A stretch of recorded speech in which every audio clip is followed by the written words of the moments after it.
সব কাজ সেরে আজ একটু শান্ত হয়ে বসেছি।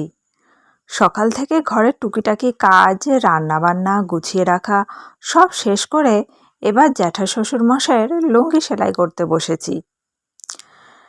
জেঠিমা বললেন যে একটু সেলাই করে দিতে, তাই জন্যেই নিয়ে বসে গেছি। জীবনে অনেক সময় অনেক কথা শুনতে হয়।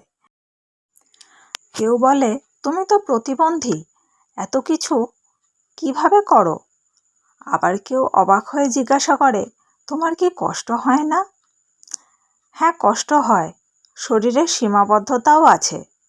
অনেক সময় ব্যথা হয়, ক্লান্ত লাগে, কিন্তু তাই বলে কি জীবন থেমে থাকে? আমি বিশ্বাস করি মানুষকে তার অক্ষমতা নয়, তার ইচ্ছা শক্তি চিনিয়ে দেয়। এই যে আজ লুঙ্গিটা হাতে নিয়ে বসেছি, কারো কাছে হয়তো এটা খুব সাধারণ একটা কাজ, কিন্তু আমার কাছে এটা ভালোবাসা, দায়িত্ব আর নিজের ওপর বিশ্বাসের একটা ছোট্ট উদাহরণ। আমি হয়তো সবার মতো দ্রুত চলতে পারি না, কিন্তু থেমে থাকতেও শিখিনি। জীবনে বড় বাড়ি নেই, বড় কোনো বিলাসিতা নেই, আছে ছোট্ট একটা ঘর, অনেক স্বপ্ন, আর সেই স্বপ্নগুলোকে বাঁচিয়ে রাখার চেষ্টা।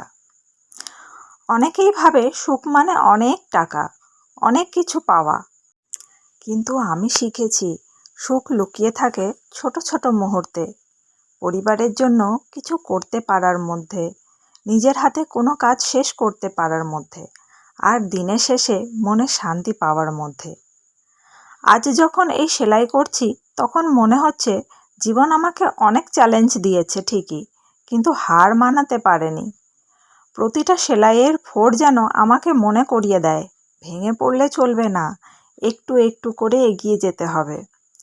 যারা আমার মতো কোনো না কোনো লড়াইয়ের মধ্য দিয়ে যাচ্ছ, তাদের জন্য একটা কথা বলতে চাই, নিজেকে কখনো ছোট ভেবো না।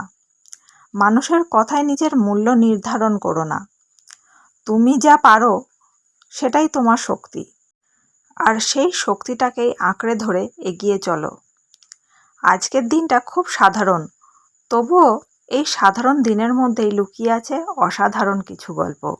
একজন প্রতিবন্ধী মেয়ের গল্প, যে এখনো স্বপ্ন দেখে, এখনো পরিবারের জন্য কাজ করে, এখনো বিশ্বাস করে পরিশ্রম কখনো বৃথা যায় না। চলো এবার সেলাইটা শেষ করি। আবার দেখা হবে নতুন কোনো দিনের নতুন গল্প নিয়ে। ভালো থেকো, সুস্থ থেকো, আর আমার ছোট্ট ঘর বড় স্বপ্নের যাত্রায় পাশে থেকো।